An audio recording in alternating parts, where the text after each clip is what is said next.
I want to start this video off by asking you a question. What do you think is a good level of consistency to have with your habits?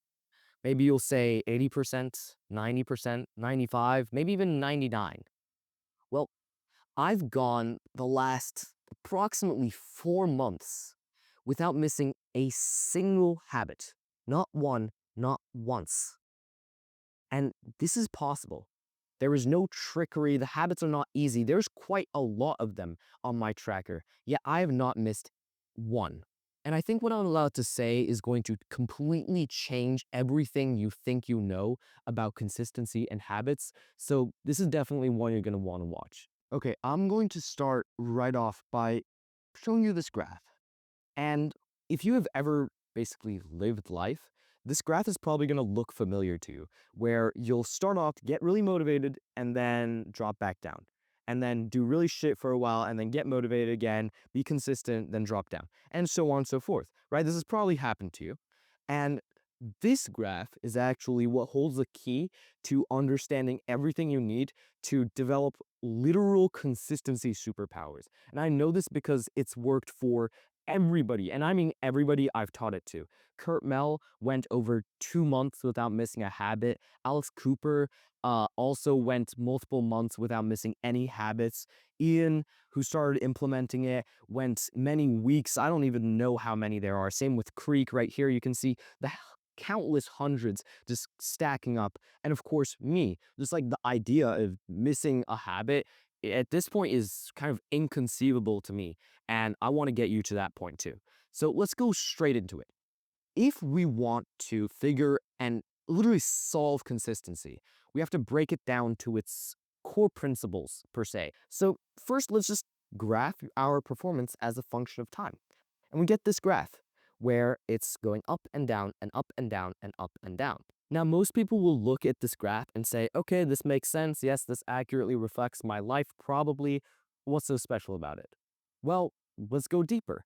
And to do that, the most important question we can ask is why? Why does our performance look like this? Why does it have to go up and down and up and down? What is causing this, right? And the answer to that question is a cycle of emotions and pain. You see, when you go to the bottom, this bottom valley down here, you're in a state of like total pain. Everything is going so horribly.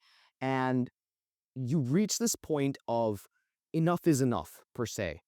And that's the sort of tipping point. This very bottom section, you're like, okay, that's it. Something has to change. Screw all of this. I'm putting in these extreme measures, right? And then it works. Like you start going up. And then you enter this sort of yellow zone where you're kind of being driven by that pain. Usually, this yellow zone is that point where you're super determined, you're extremely motivated, and you start implementing all of these things. And because of your extreme work ethic and determination and motivation, you see results coming quickly. All your work amounts to you getting up to this peak. You've gotten there. You're consistent now. You're doing everything you want to do, and the results are coming in. And that's it. What else is there to do? So you become satisfied, you become happy, and then you start to become complacent, right? There's zero pain, there's zero reason to be motivated. You've already achieved all that you wanted to achieve in your mind. And so the complacency takes hold and the motivation runs out. You stop trying as hard. So your performance starts going down. And the cycle repeats over and over again. So these emotional cycles of pain is what's actually driving this up and down movement. And interestingly, if you look at it, these emotions of pain and these emotions of complacency, they trigger at just about the same place every single time, right? It's not like they just randomly occur at different spots. No, if you notice, there's a pattern. The point at which you say enough is enough is usually around the same spot. And the point at which you decide you have achieved everything you want to achieve is also usually just about the same spot. So what this creates is a sort of peak and a sort of baseline where your consistency fluctuates up and down in here, always going up to the same peak and always going down to the same baseline, right? And now we can see, oh, wow, there's actually some sort of pattern to this, some sort of cage, some sort of boundary that our performance is locked in as we fluctuate up and down. But here's what's interesting, right? We have this baseline, but where is it? Like, what determines where this baseline is? And wherever the baseline is, why is it there? Can we change it? Can we control it? Can we bring these up so we're fluctuating at a different area? Well, the answer is yes. And to think about that, we have to realize that actually our baseline is not tied to any one specific objective metric, right? It is relative to each person. And that might be a little confusing. So here's an example to illustrate. We have person A and person B. And on this, we have their total number of work hours. So person A fluctuates up and down somewhere between, it seems, 3.5 and 5 hours. Person B fluctuates up and down between 1.5 and 3 hours. Okay, this is normal, this is reasonable. But here's what's interesting. Person B feels the point of pain and anguish in about at the 1 hour mark. That's his baseline. Meanwhile, person A is doing so much better. His baseline is lower than person B's highest point. But even still, when person A gets down to 3.5 hours, that's where he feels the pain, the anguish, and the enough is enough moment. He can't stand going below 3.5 hours. So it's not like the baseline and the peak is tied to some specific hour count. No, that's really not it. It's specific to each person. So if you think about it, if you happen to have your baseline set at a higher point, you would fluctuate at that higher point. So if we think about it then, what exactly determines where your baseline is? Well, we've already covered that. Your baseline is just where that enough is enough point is. It's just the point at which your body is so viscerally repulsed by the state you have gone to that it commands you to do something else. Like anything below that baseline, it's just like a hygiene standard. It's like the same way that you would never drink toilet water, you would never go below that baseline. That's what that is to you. And what is that based off? It's just our standards, or more precisely in this case, our identity. So if we look at it this way, our peak slash baseline, okay, what's that based off? It's based off our own subjective standards for ourselves. And that's based off, our sort of beliefs about ourselves. And our beliefs about ourselves is our identity, right? So our identity is what determines where our peak and baseline is. And if we're able to then change our identity, we're able to change where that baseline is. So if the statement, I always do habit and I must do habit, and you'd insert whatever habit it is into that zone. But if you felt like you always do that habit and you must do it, and you truly believe that statement and embodied it, then that habit would be within your baseline. And I can promise you that no matter what happens, you would get that habit done no matter what, every single day without fail. And all we have to do for that is change our identity. Now, technically, stakes are involved in that as well, but I've covered that a lot in my previous video about motivation. So if you want to learn more about that, you can check that out, but I won't be covering it here. All right, so before we get into actually how to implement all this information, I want to take a quick break from the video to talk about the free school community that we have. Basically, this is a community for entrepreneurs who are trying to become more consistent and disciplined so that they can see better results in their business and also in their health and their life in general. In there, you'll get access to free courses and worksheets and resources, and also the file I'm using in this video, just so you can completely level up your consistency. And again, it's completely for free, so there's no reason for you not to join. It's going to be the first link in the description. I'm looking forward to seeing you there. So that was a lot of stuff that we just talked about. So before we move on to how to actually implement this to become incredibly consistent, let's just recap. Your performance fluctuates. Why? Well, because of these pain and emotion cycles that create a baseline and a peak. And these baseline and peaks are determined by each person's individual identity or their own standards for themselves. So if we change our identity, we can change our baseline, in which case we can change our consistency however we want to. So for example, if you adopted the identity of like a professional athlete, and you truly believe like you're an Olympic athlete, whatever. If you had a day where you ate like shit and you didn't work out at all, then you would feel horrible. Like that would, first of all, you wouldn't do it because you're an Olympic athlete. You don't do that stuff, right? Like automatically the identity sort of prevents you from acting like that because that's not you. That's not who you are. That's not what you do. But even if you did that, you would feel so horrible. There would be a visceral reaction to being so out of alignment with your identity. And certainly the next day you would rebound.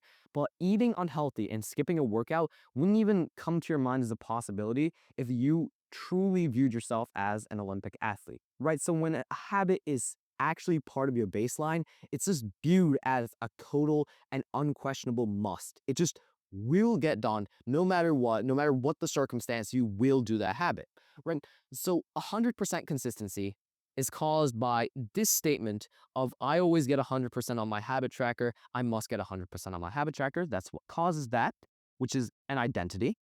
And what causes that identity? How do we create that identity? Well, our identity is formed by our actions and experiences. That's what creates our identity. And a lot of people think about identity as a sort of vague thing that they don't really know how to talk about. Here's a very simple way to understand what identity actually is. Basically, it's a bunch of these little scales. Every single belief you have is like a little scale like this, with a yes and a no. And so if we're talking about the identity belief of I am 100% consistent with my habits, you have I'm not and I am. And every experience that you have puts a weight on one of these sides. You cast a vote to one of these sides. And depending on how much weight is on which side, that scale is going to lean in one direction. Maybe more so, maybe a bit less so, maybe in the other direction, but it will lean some way. And whichever way it leans is your belief about that thing. And so if we want to change our identity and by proxy, we want to change our belief about a specific thing, we just have to stack those votes in our favor so that the scale leans the other way. If we think about it though, if our actions are what cause that identity, okay, what action causes the identity of being consistent? Well, it's being consistent. Being consistent causes the identity of being consistent. So if we draw this out, 100% consistency is the action that leads to the identity of being 100% consistent, which leads to more consistency, which leads to the action identity, which leads to more consistency. It's a loop. It's a loop. The more consistent you are, the more consistent you are. Pretty interesting, right? So this information by itself is really no better than say telling you, oh, well, the best way to be more consistent is just to be more consistent. Well, that doesn't really help you, right? You are back where you started. You knew that, okay, well, maybe you didn't know this whole identity thing, but okay, like you could have figured out being more consistent helps you be more consistent. But this actually does help us. And coming back to this point with all this information allows you to make one key insight, one key breakthrough that completely changes everything. The thing is, when you look at 100% consistency, what goes into that, right? Well, motivation goes into that, surely. Um, Good habit systems. And this step with the good habit systems, that's basically what every video and book that you've seen so far focuses on. They just think, oh, good habit systems. Okay. And then the third thing is easy habits. Now, this is something that's not talked about a lot, but when we're considering our purpose here right now, well, easy habits actually becomes the key to breaking everything. Because if you make your habits easy enough, you can get them done every single day. If your habit tracker consisted of habits like tapping yourself on the nose twice, scratching your forearm, stomping your feet, that's your habit tracker. And you do that every day. Do you agree that you can get that done every day without fail for years? As long as you remember to do it, of course. You could. It's so trivially easy that you could consistently get it done without fail. Now, here's the beauty of it. Most people look at that and they say, that's useless. Why the heck would anybody do that? Well, Now we know why. Because by doing that, that's not useless. You're not wasting time. You're actually activating this feedback loop where you're assuming the identity of someone that is consistently getting their habit tracker done. And why do you want to assume this identity? Well, most people, they try to push each habit down one by one. They take working out, they try to push that into a baseline. They take meditating, they try to put that into their baseline. They take work, they try to put that into their baseline, one by one. This is a horrible approach. And that sounds weird to say because that's probably what you've been trying to do your whole life. You might have read Atomic Habits, seen the habit loop, which is good. The habit loop is great. And, thinking about the cue, craving, and reward for each habit, designing it out and putting it in the timer and scheduling it into your schedule and giving a reward for it, it's all great. But when you have 10 habits that you have to do that for, and while you're focusing on one habit, the other habit gets worse, and your system isn't that good for one of the habits, so you just can't get it to work. And all the habits are a problem. You push one down, the other comes back up. It doesn't work. Listen, I'm a habit coach. My literal job is to be consistent with my habits. And I tried using those systems for each individual habit for a very long time. I tried. It doesn't get you to 100% consistency. It might get you to 80%, maybe 90, maybe 95, 99. But you can't get to 100% consistency. It, there's a sort of limit to how well you can do with that. And to get to the level of consistency that I've started getting to, and I've gotten everybody else who's used this method to get to, would be a completely different vehicle. And that vehicle comes in the form of a little hack. Instead of putting every single one individually into our baseline, what if we put our habit tracker into our baseline? Now you might say, okay, so we're treating the habit as the habit tracker as its own habit, and we're getting the habit tracker into the baseline somehow. Think about what that means.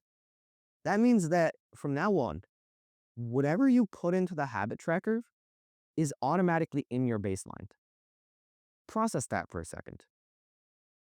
You have to put just one thing in your baseline, and then from then on, getting any habit to feel like an absolute unquestionable must that you must and will do is as easy as just writing the habit down on a piece of paper. And that's it. And from then on, you're 100% consistent. That's the hack. We get our habit tracker in our baseline. And how do we get our habit tracker in our baseline? Well, very simply, it's by putting easy habits in our habit tracker. I'm going to repeat that one more time because this is one of the most important things you can realize. If you put very easy habits in your habit tracker and you get those habits done over and over again, because those are easy habits, right? Just take the habits you're doing now and scale them down a bunch of times. Instead of trying to do all that work, you can do 5 minutes of work a day, right? Without fail, every single day. You can do that. Well, what that does is, remember that loop that we talked about earlier? That you activate this positive feedback loop? This positive feedback loop activates no matter how easy your habits are. This positive feedback loop does not give the slightest shit about what habits you have in your habit tracker, as long as you get them done. So if we put in easy habits, it's easy to get them done, means it's easy to activate this feedback loop, which means we then assume the identity of someone who always gets our baseline done, always gets our habit tracker done. And from there, we can put anything we want into our tracker. And of course, you want to gradually kind of progressively overload this. You don't want to go from 5 minutes of work per day to 25 hours of work per day. You won't get that done, I can assure you, beyond it just being like breaking the laws of physics. The point is you want to progressively overload, but you'll notice that everything you put into that tracker as you progressively overload becomes so much easier to do because you already have the identity of, I always get my habit tracker done. And you might have your skepticisms. You might be saying, I'm not sure. I'm not sure I believe you that this is so powerful. I'm not sure that I will get this identity, and getting this identity will change my life so much. And all I can say is just try it, because this has changed my life completely. It has made me basically immune to ruts because I never am inconsistent with my habits anymore. I haven't missed a habit in like 4 months, and it's not just me. Every single one of my clients that I've taught this to, and by every single one, I mean every single one, has achieved incredible streaks of 100% consistency that they have all said is the longest they have gone without missing a habit. And if a bunch of people have tried this and done it and it works, then there's no reason for it not to work for you other than you not implementing it correctly. That's the only thing. So your final action steps before you go, take your habit tracker if you have one, which if you don't, you really should get one. Think about the 5 habits that are going to get you to your goal, right? If you could just do 5 habits, choose 5 habits to get you to your goal, what would those be? What are the most important things? What are the 20% of actions that will get you the 80% of results? Write those down. Then scale them down significantly. Doing a bunch of work every day might go down to just 10 minutes of work. Doing exercise, a workout at the gym, that can even be just down to 50 push-ups per day. You can scale it down however much you want. The rule I have is you should be able to look at those habits that you have and confidently assure me that you can go 100 days straight with complete consistency with those habits. And then do those habits for 10 days. If you can keep those up with complete consistency for 10 days, increase the difficulty. If you cannot, then decrease the difficulty until you reach the point where you can, at which point you get to start increasing the difficulty. And from there, it just goes up and up and up, and you have cracked the code to consistency. And listen, if you want to learn more about consistency and how to completely transform your habits, then go to the free school community. I have a bunch of courses and free worksheets and resources on there, and you'll even get the full download to this file that I've been showing right here, along with all of the other files that I've used for all of my other videos. So is improving your consistency with your habits sound like something you could be interested in? Then your action step right now is to go to the first link in the description and join the free community. And with all that said, remember to take action, and I'll see you next time.